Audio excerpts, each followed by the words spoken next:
Muy buenas tardes, estimados estudiantes del técnico laboral en auxiliar jurídico. Nos encontramos el día de hoy en nuestra última sesión sincrónica eh, de nuestra guía de aprendizaje denominada Procedimientos en Juzgado.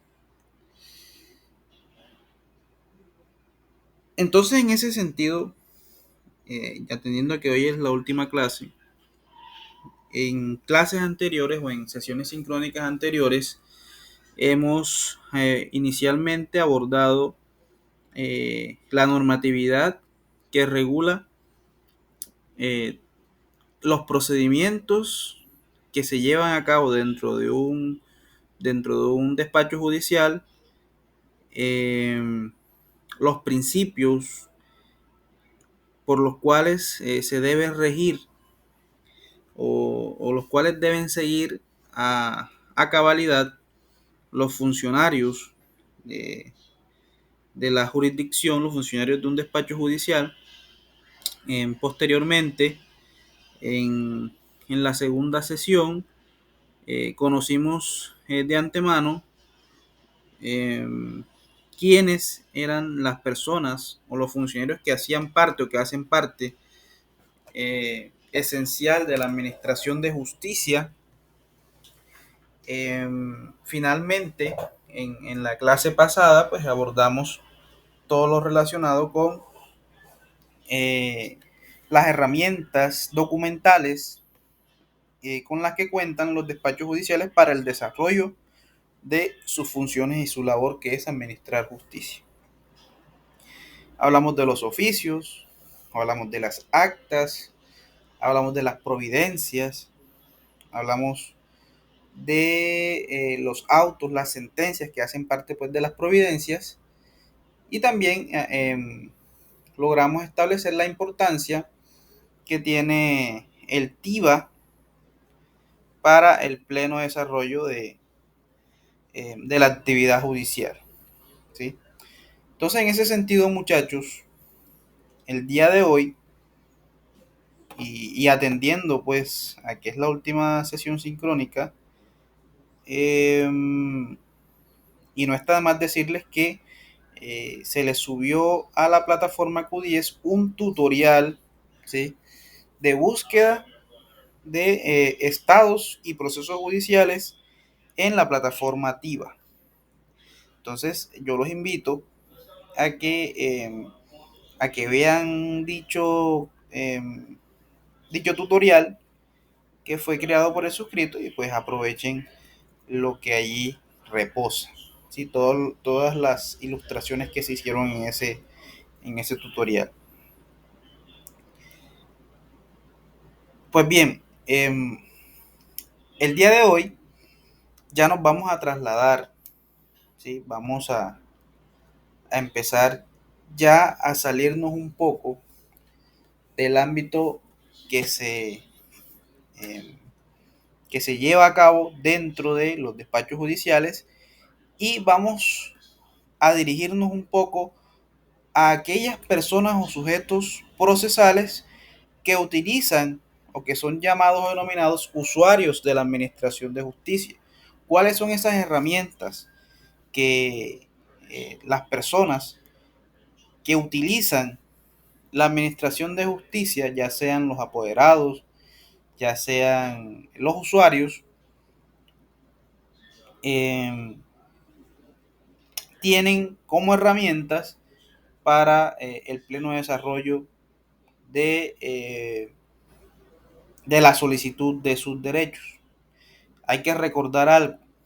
Cuando un sujeto procesal, cuando una persona eh, solicita a través de un escrito los servicios de la rama judicial del poder público, es porque hay una controversia, hay una litis, ¿sí? Hay problemas, ¿sí? Entonces, en ese sentido, ustedes saben que el ser humano es un ser social por naturaleza,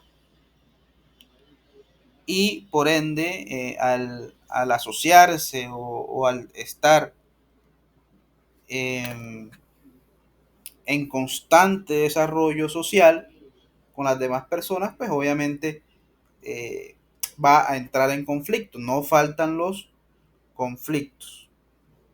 En ese orden de ideas, hay otras vías y eso eh, lo, lo explicamos acá en la clase pasada, ¿sí? Hay otras vías a las cuales se puede acudir y evitar llegar a la jurisdicción, a la administración de justicia.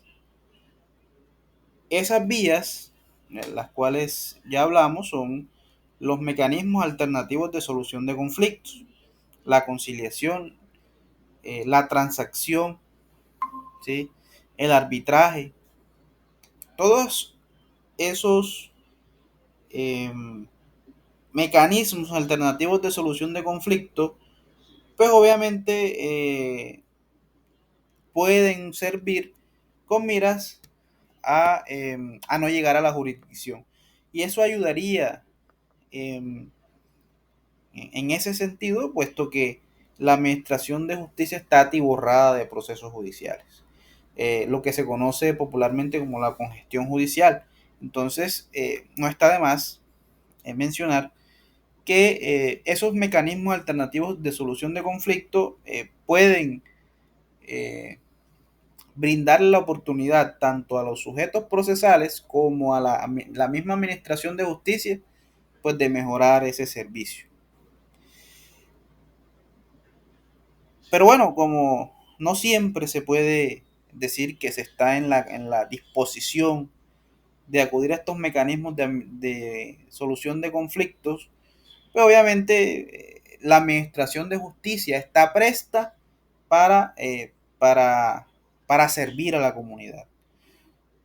Es igual que siempre lo hemos mencionado acá, con cualquier entidad pública, las personas que hacemos parte de la rama judicial somos servidores públicos. Y al ser servidores públicos, lo que hacemos es servir a la comunidad, prestar un servicio al usuario con miras a otorgarle o a facilitarle un derecho que está reclamando o la defensa que está haciendo de sus intereses. ¿Sí? Entonces, esas personas que desean hacer uso de la administración de justicia en búsqueda de qué? Obviamente de la protección de sus derechos. ¿De qué clase de derechos? Pues depende de qué situación se esté presentando.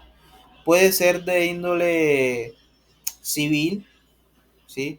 Puede ser de índole penal, puede ser de índole laboral, puede ser de índole agraria, comercial, administrativa, y dependiendo de la naturaleza del asunto, ¿sí? Pues obviamente, y atendiendo a que ustedes ya conocen de antemano cuál es la clasificación de la jurisdicción y la competencia, ya sabrán a qué jurisdicción acudir, ¿sí? Entonces, en ese sentido, muchachos, una de las herramientas más importantes con las que cuenta un sujeto procesal es la demanda, ¿sí? Es decir, esa facultad que tiene una persona, de un ciudadano, de poner en funcionamiento el aparato jurisdiccional con el objetivo de solicitar la protección o la eficacia de un derecho que él considera que pues está siendo vulnerado o amenazado, ¿sí? Entonces miren cómo tenemos aquí en, en pantalla la demanda, ¿sí? Es una petición formal y escrita sobre asuntos no penales. Ojo, la demanda es de índole civil o de naturaleza diferente a los de índole penal. En los penales se radican son denuncias, ¿sí? La demanda entonces es un escrito formal que se presenta ante un juzgado competente, ¿sí? ya sea civil, laboral, administrativo, familia, comercial, agrario, dependiendo de la problemática y la naturaleza de ese asunto que llega a colación, ¿sí? ¿Y cuál es el objetivo eh, o cuál es la finalidad de que una persona interponga o radique una demanda? Dar inicio a un proceso judicial, ¿sí? Con el objetivo de que ese juez de la República administre justicia y tome una decisión con respecto a ese conflicto. En pocas palabras, muchachos, la demanda es el escrito formal por medio del cual se da inicio al proceso judicial. Si no hay demanda, no hay proceso judicial, porque la demanda es, por decirlo así, el documento que da inicio al proceso judicial. ¿Sí? Es la génesis, es la fuente o es el inicio de un proceso judicial. A todas estas, muchachos, la demanda es la herramienta procesal que tiene el legitimado en causa por activa de poner en funcionamiento el aparato jurisdiccional. Eso está claro, eso es así de sencillo, muchachos. No creo que haya conflicto en cuanto a ese concepto de la demanda. Eh, cada, cada competencia, cada rama del derecho, pues obviamente regulará los requisitos para su escrito de demanda, para su demanda, ¿sí? En el derecho civil lo encontramos en el Código General del Proceso. En el derecho laboral lo encontramos en el Código Sustantivo del Trabajo. En lo administrativo lo encontramos en el CEPAC, los requisitos de la demanda, ¿sí? Y en líneas generales, la norma procedimental por excelencia es el Código General del Proceso. Entonces usted, para redactar una demanda en el ámbito comercial, usted tiene que dirigirse al Código General del Proceso, como por ejemplo, ¿sí? ¿Quedó claro eso, muchachos? ¿Tienen alguna pregunta con respecto a eso? La de... Muy bien. Entonces la demanda es la primera herramienta trascendental.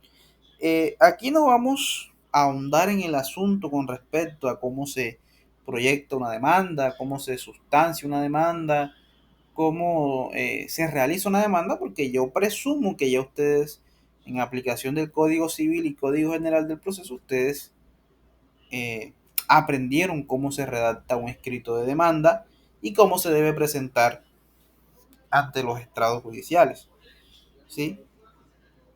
A todas estas, ustedes saben que obviamente usted no puede elegir su juez. Entonces, ese escrito de demanda usted tiene que dirigirlo dependiendo de en qué municipio esté o en qué circuito esté, a una oficina judicial o a un juzgado para ser sometido a reparto. ¿Ya? Recuerden que los jueces deben ser imparciales y por obvias razones no pueden tomar partido dentro de un conflicto. Eso hay que tenerlo más que claro, muchachos.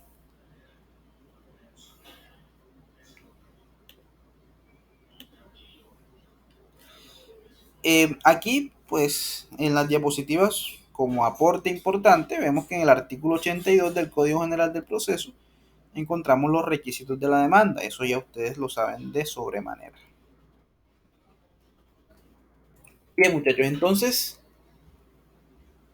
ya logramos evidenciar o logramos establecer que la demanda es la herramienta procesal que tiene una persona para solicitar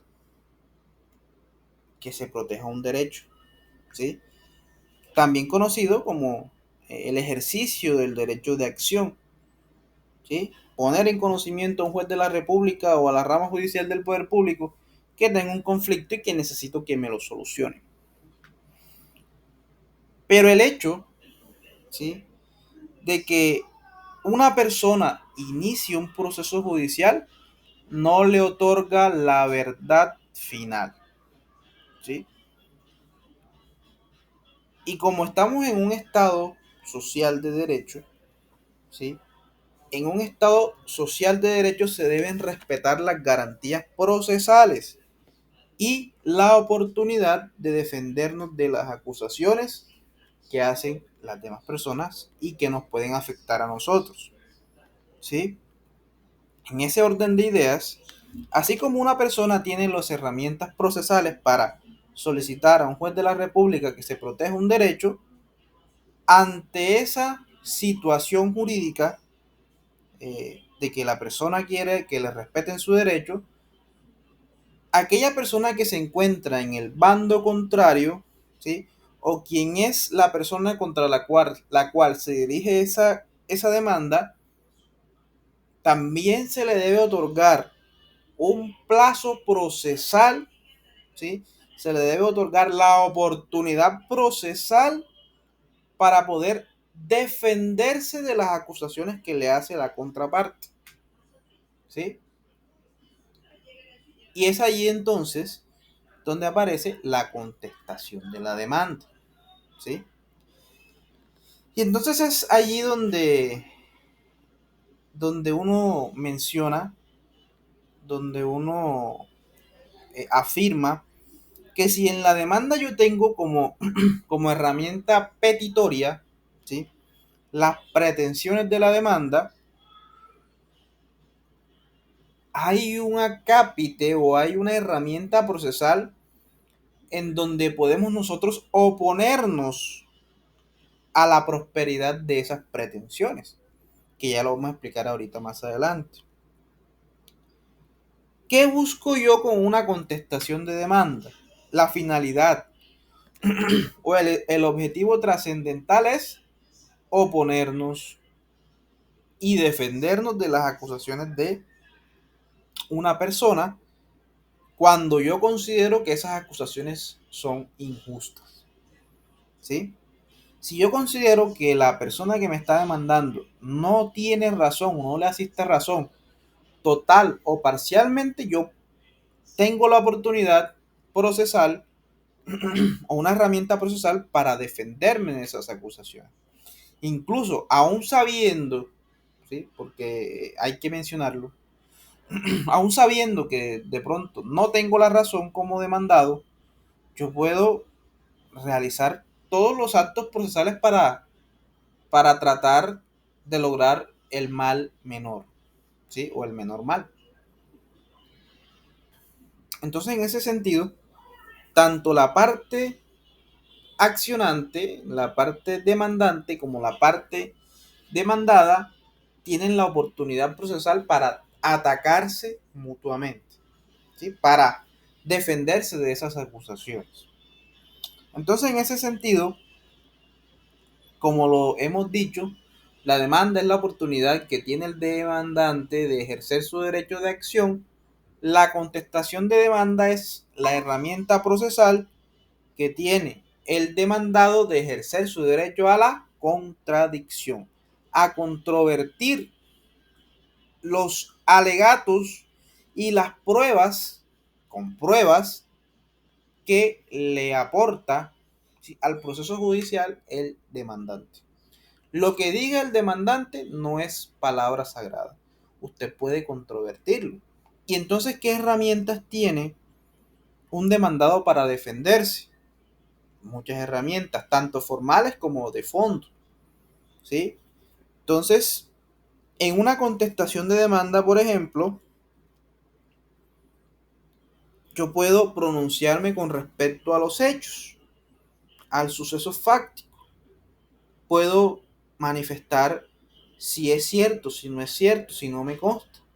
Puedo manifestarle al señor juez de que ese hecho es cierto, sucedió, de que ese hecho no es cierto y explicar por qué, de que ese hecho no me consta y que pues se atiene a lo probado en la demanda, ¿sí? Exacto. Entonces, en ese sentido, eh, ese acápite de pronunciamiento con respecto a los hechos da la posibilidad de que la persona manifieste su punto de vista con respecto a lo que menciona el demandante en su escrito de demanda.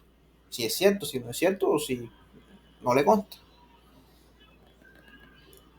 Pero también se puede pronunciar con respecto a las pretensiones y puede expresar que se opone.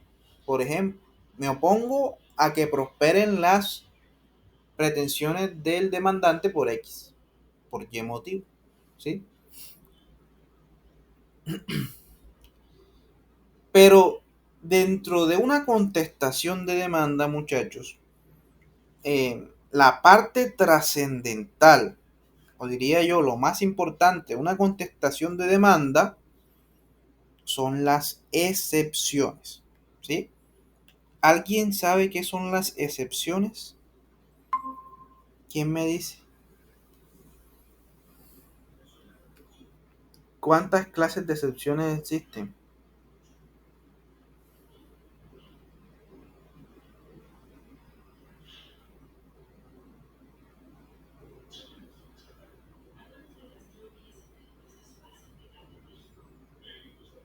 ¿Quién me dice, muchachos?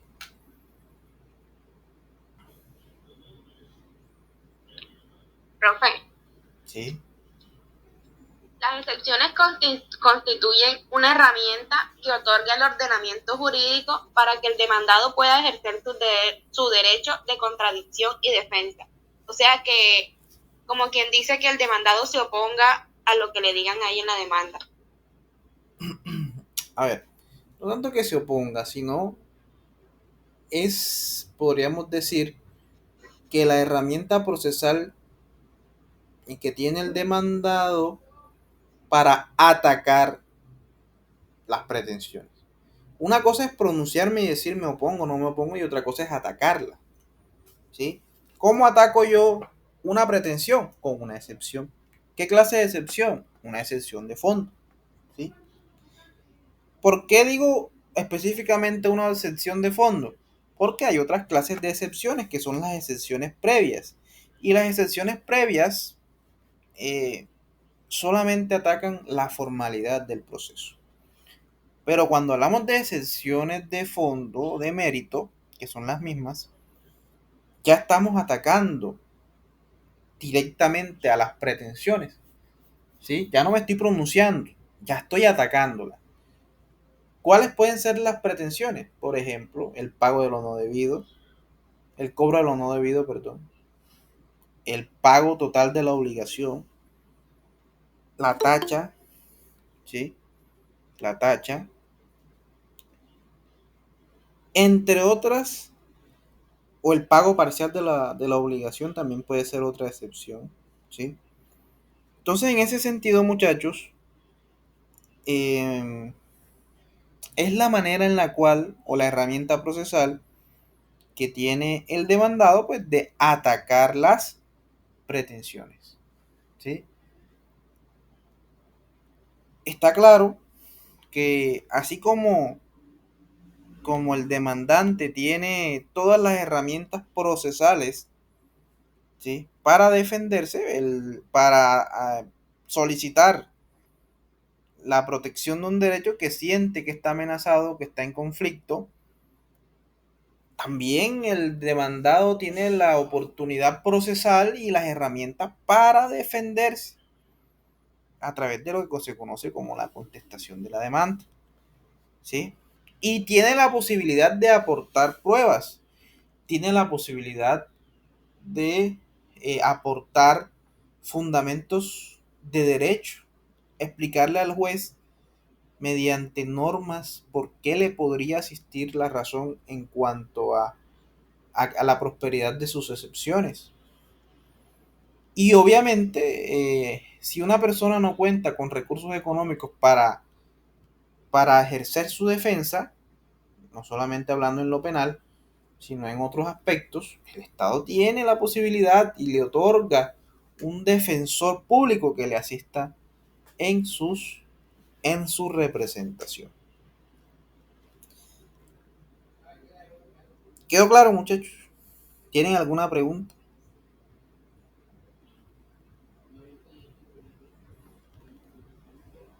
profe. Todo quedó claro. Bueno.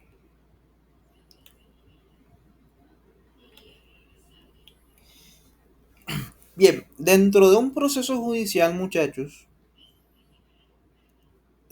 a ustedes ya les he explicado que dentro o en el transcurso de ese proceso judicial, incluso cuando se decide de fondo a través de una sentencia, se finaliza un proceso, al momento de tomar una decisión, obviamente, probablemente una de las partes, o podría ser que ambas partes, no queden satisfechas con esa decisión, es decir, no les convenga la decisión que tome el juez. No quiere decir que el juez se parcialice, simplemente él determina que administrando justicia en nombre de la República de Colombia,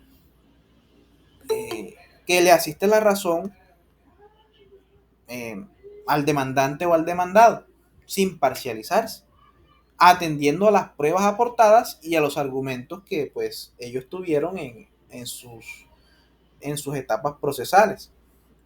Pero como hay una parte que siempre será vencida, ¿sí? La parte que es vencida, ya sea en un auto o una sentencia, tiene la oportunidad procesal de oponerse y expresar sus argumentos al juez de la República y que éste se pueda posiblemente a través de los argumentos retractar de esa decisión. O la posibilidad de que un juez de superior jerarquía revise la decisión del juez de primera instancia. Entonces, eso se hace a través de lo que se conoce como los medios de impugnación, que son los recursos. ¿Sí? Entonces, estos recursos, como lo expliqué anteriormente, son herramientas procesales que tienen las partes, todas las partes, tanto demandante como demandado, incluso personas adyacentes como lo son personas procesales, sujetos procesales como lo son el Ministerio Público, pueden oponerse a esa decisión y pueden exponer su punto de vista, ¿sí? A esa autoridad judicial o a su superior jerárquico. Y esos recursos, que también yo presumo que ustedes los conocen, ustedes ya aquí a esta guía de aprendizaje han llegado preparados, porque yo supongo o presumo que ya esto lo vieron, son el recurso de reposición, el recurso de apelación, la casación, la súplica, la queja y la revisión. ¿Sí?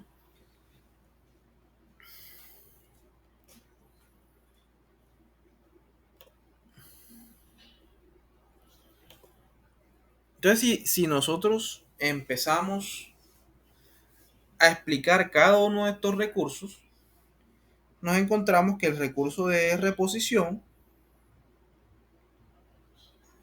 es la posibilidad de que usted le explique al mismo juez de la República que tomó la decisión y ponga en consideración que ese juez de la República cambie esa decisión. Es el mismo juez al cual se somete la posibilidad de la retractación. Pero cuando hablamos del recurso de apelación, ¿sí? Ya en ese caso estamos exponiendo la posibilidad de que ante no vamos a decir que el orgullo, no vamos a decir que el orgullo de un juez de decir que se equivocó o de aceptar su equivocación, o simplemente está eh, transado en su posición, ¿cierto? Nadie lo saca de esa posición y así lo considera.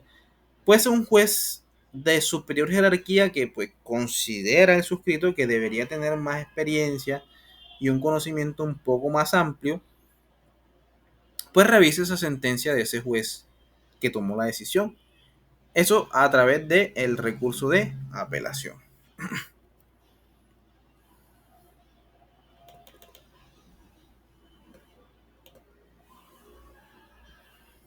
Bueno, la súplica es un recurso extraordinario, la casación también es un recurso extraordinario, nos vamos a meter con eso. La queja es un recurso ordinario que procede cuando niegan el recurso de apelación. Y si usted no está de acuerdo con respecto a la negatoria del recurso de apelación, pues usted puede quejarse directamente ante el superior para que él determine si el rechazo del recurso fue hecho en las condiciones que exige la norma. ¿Sí?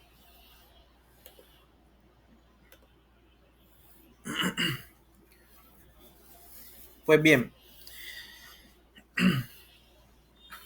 así como nosotros, como los funcionarios judiciales, eh, nos pronunciamos a través de documentos escritos, ¿sí? A través de providencias, como lo son los autos y las sentencias, las partes procesales no se van a comunicar con el juez de la República o con el despacho judicial, ni de manera verbal, ni por teléfono, ¿sí?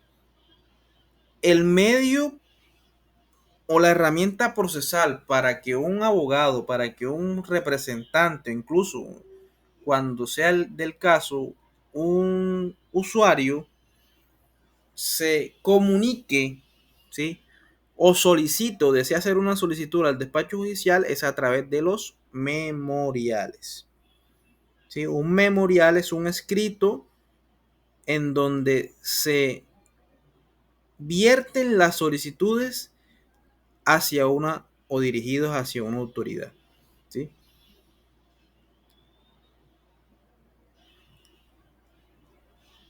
Usted no va a llamar al juez, usted no va a ir al juzgado y se lo va a decir personalmente. Usted tiene que pasarle un escrito formal, un documento escrito con todas las constancias del caso para que quede la constancia de que usted presentó esa solicitud. Si no tiene constancia, el juez no está obligado a resolver porque no queda rastro de esa solicitud.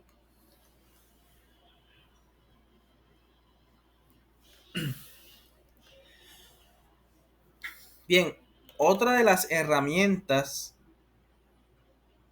importantes que tienen las partes son las medidas cautelares. ¿Qué son las medidas cautelares? Son herramientas procesales que se usan con la finalidad de garantizar el pago de una obligación. ¿Sí? ¿Qué ejemplos encontramos de medidas cautelares? Embargos, ¿sí? Los secuestros, las retenciones de salario, ¿sí? Retenciones o embargos de cuentas bancarias, ¿sí? Entonces, esa posibilidad que tiene una persona de sacar el bien del comercio, retenerlo o inmovilizarlo, ¿sí? Un bien propiedad de quien usted considera que tiene una obligación con usted, es una posibilidad de que cuando llegue la sentencia, esa sentencia se pueda ejecutar.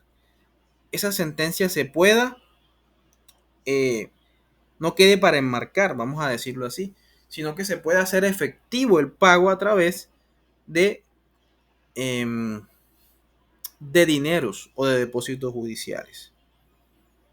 Entonces, en ese sentido, las medidas cautelares también son de trascendencia para un proceso judicial. ¿Alguna pregunta con respecto a esto, muchachos?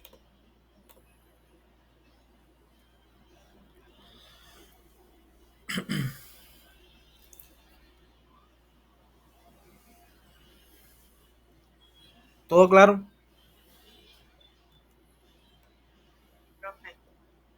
Bueno.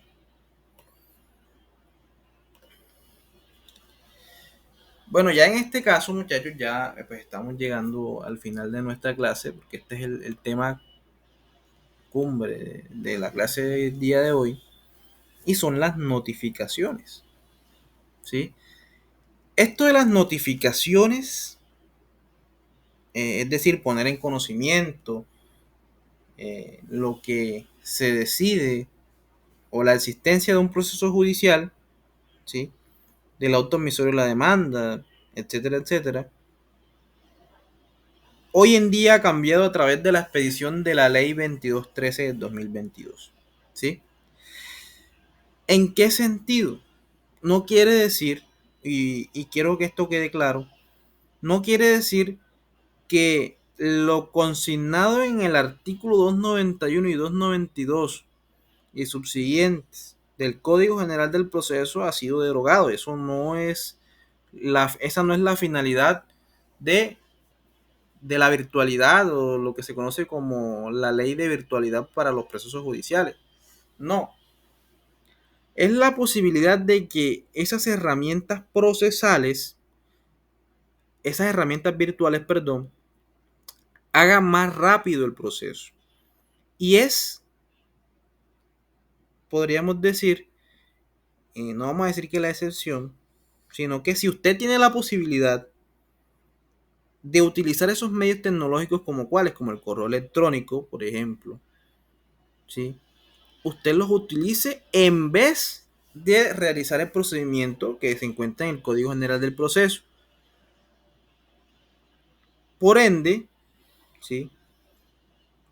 El juzgado o los juzgados va a tratar de que en la medida de lo posible las notificaciones puedan hacerse conforme lo establece la ley 2213 del 2022, que deja como permanente lo que se estableció en el decreto 806 de 2020, la ley de pandemia, el decreto de pandemia que expidió el Ejecutivo. Entonces, en ese sentido, ¿sí? Quiero manifestarles que las notificaciones que encontramos en el Código General del Proceso, como las ven aquí, que ustedes ya las deben conocer, ¿sí? La notificación personal, por aviso, por estrados, el emplazamiento y la conducta concluyente siguen intactas. Ellas no han sido derogadas, ni tampoco podemos decir que han sido modificadas por la ley 2213. Simplemente el legislador ha dicho, si usted tiene la posibilidad de notificar conforme lo establece la ley 2213, hágalo. Esa es la primera posibilidad que usted debe utilizar. ¿Sí? Si usted tiene correo electrónico, envíele conforme lo establece el artículo 8 de la ley 2213 los documentos y las piezas procesales. ¿Qué diferencias hay entre lo que era antes el Código General del Proceso y lo que es hoy la ley 2213, que es lo mismo que el artículo, que el decreto 806? Se suprime, bueno, anteriormente, usted debía enviar con el Código General del Proceso, no digo que anteriormente porque todavía existe, usted puede hacerlo, si usted tiene la dirección física, usted puede enviar una citación para notificación personal. ¿Qué quiere decir eso? Un aviso, un documento, un escrito diciéndole, señor demandado, vaya al juzgado, notifíquese personalmente. Eso era antes. Hoy en día, lo trascendental o lo primero que usted debe hacer es tratar de notificar conforme la ley 2213, es decir, envíe todo, la notificación personal directamente sin necesidad de la existencia de la situación para notificación personal. ¿Qué quiere decir? En un solo envío, mande el auto que va a notificar, la providencia, envíe el escrito de demanda con sus anexos, ¿sí? Y allí en ese momento, a partir de que llegue la notificación, pasados 2 días, le empieza a correr el término de 10 días para contestar la demanda. Si usted envía todo en un solo envío, una sola remisión, eso es válido como notificación personal.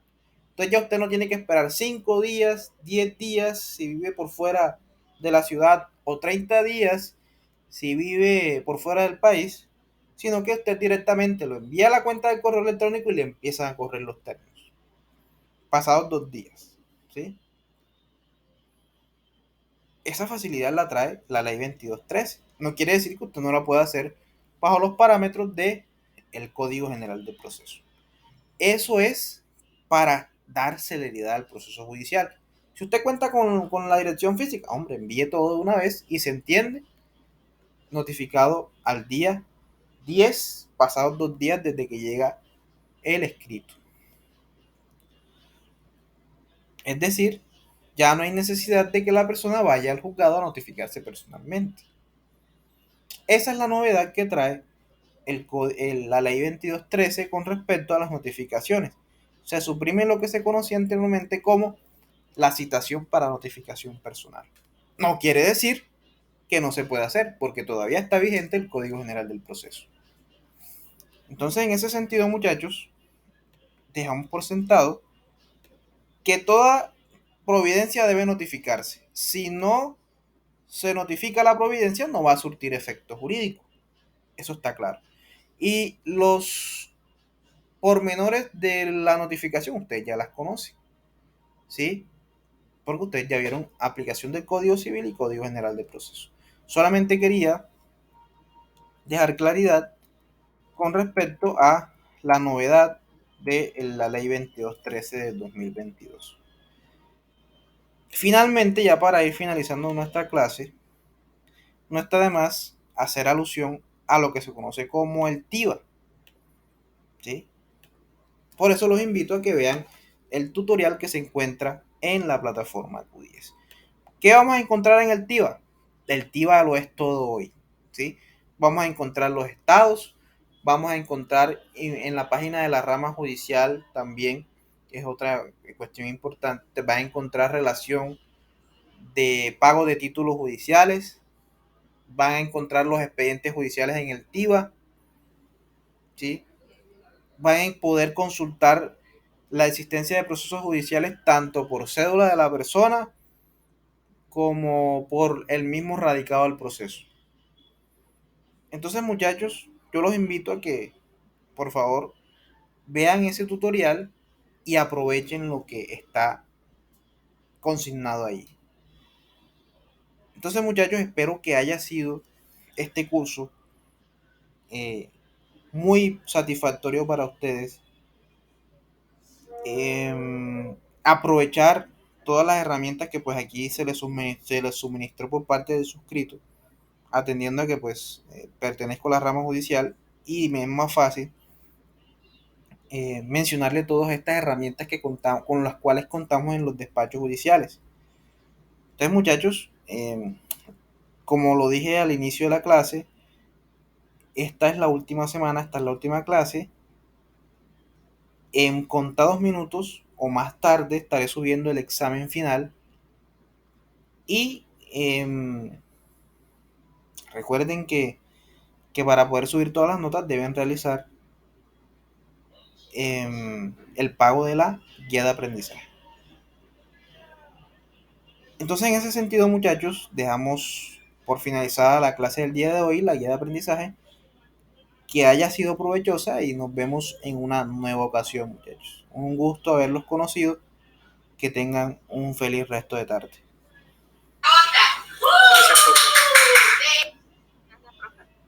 Hasta luego, muchachos. Hasta luego, profe. Hasta luego.